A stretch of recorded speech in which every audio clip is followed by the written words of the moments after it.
The live TV, सच सबसे आगे। नमस्कार, मैं हूं रंजीत झा और आप देख रहे हैं द लाइव टीवी। बड़ी खबर सामने आ रही है। गुजरात सेशंस कोर्ट ने राहुल गांधी को राहत नहीं दी है। राहुल गांधी की याचिका जज साहब ने खारिज कर दी। आए कोर्ट रूम में और एक शब्द कहा, डिसमिस्ड।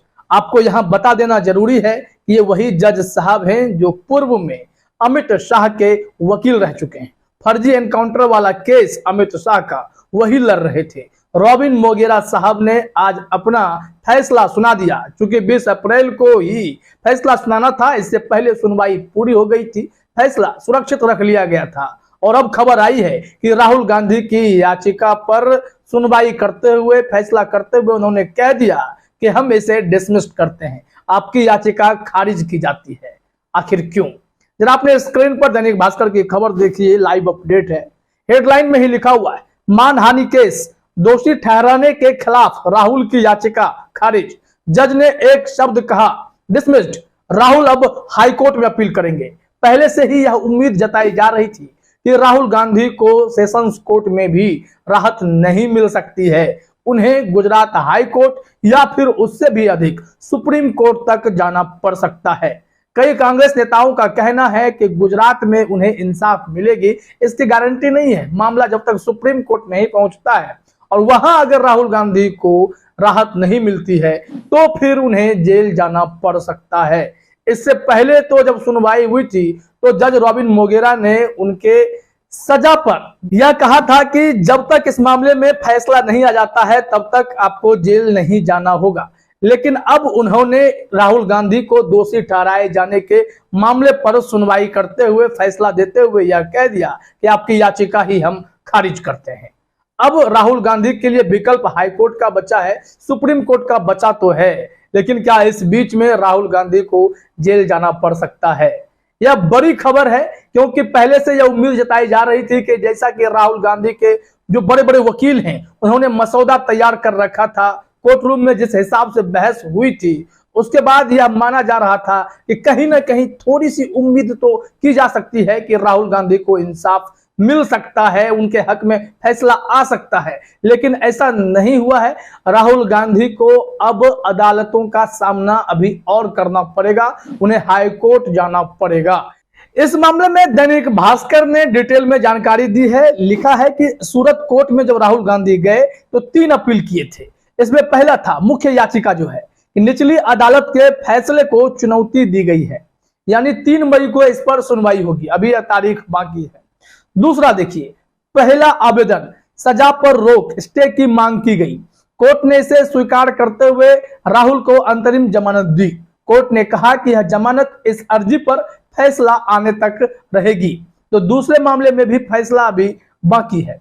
अब जो तीसरा आवेदन है कि इसमें दोष सिद्धि यानी कन्विक्शन पर स्टे की मांग की गई थी, यह याचिका रद्द कर दी गई है, यानी कि अभी दोष सिद्धि जो है वो बरकरार है।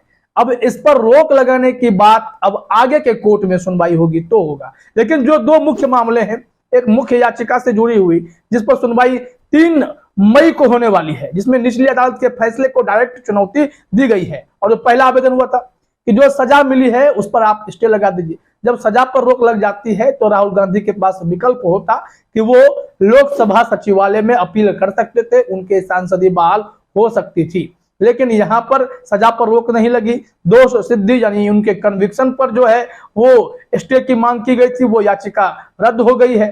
तो ऐसा मान के चलिए कि पहले और दूसरे मामले में भी इन्हें अब आने वाले समय में दिक्कत हो सकती है।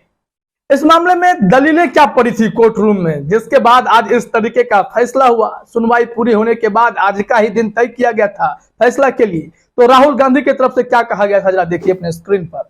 सुनवाई के दौरान राहुल के वकील RS चीमा ने एडिशनल सेशन कोर्ट जज RP मोगेरा को दलील दी थी कि मानहानि का केस उचित नहीं था, केस में अधिकतम सजा की भी जरूरत नहीं थी। उन्होंने कहा था, सत्ता एक अपवाद है, लेकिन कोर्ट को सजा के परिणामों पर विचार करना चाहिए कि क्या दोषी को ज्यादा नुकसान होगा, ऐसी सजा मिलना अन्याय है। इस मामले में मानहानि का केस करने वाले पूर्णेश मोदी के वकील ने भी कहा था कि राहुल गांधी बार बार मानहानि वाले बयान देने के आदी हैं। उन्होंने यहां तक कहा कि सुप्रीम कोर्ट से भी राहुल गांधी को ऐसे मामले में फटकार लग चुकी है, इस वजह से वो माफी भी नहीं मांग रहे हैं, तो उनकी सजा बरकरार रहनी चाहिए। और फिर जब आते हैं जज साहब रॉबिन मोगेरा, वो कोर्ट रूम में आते ही बस एक शब्द कहते हैं, क्योंकि सुनवाई पूरी हो चुकी थी। उन्होंने कहा याचिका खारिज, डिसमिस्ड।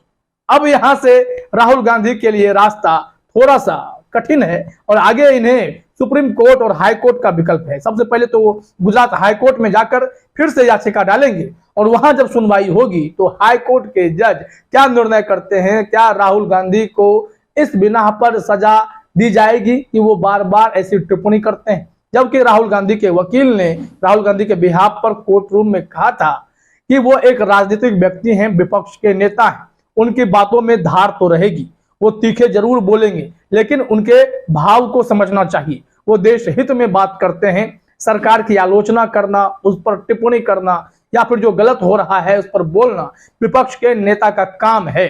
और ऐसे में उनके शब्दों से ज्यादा उनके विचारों को, उनके भावनाओं को समझने की जरूरत है।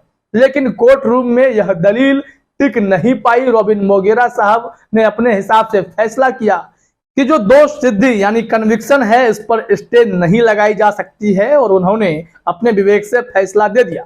जबकि सुप्रीम कोर्ट के जज साहब की टिप्पणी हाल में ही आई थी जिला के जजों को लेकर कि आप जब भी कोई निर्णय लेते हैं, कोई फैसला करते हैं, खास करके जनप्रतिनिधि से जुड़ा हुआ कोई फैसला करते हैं, तो उस वक्त आपको यह ध्यान में रखना चाहिए कि एक फैसले के बाद बहुत बड़ी उथल पुथल मचती है।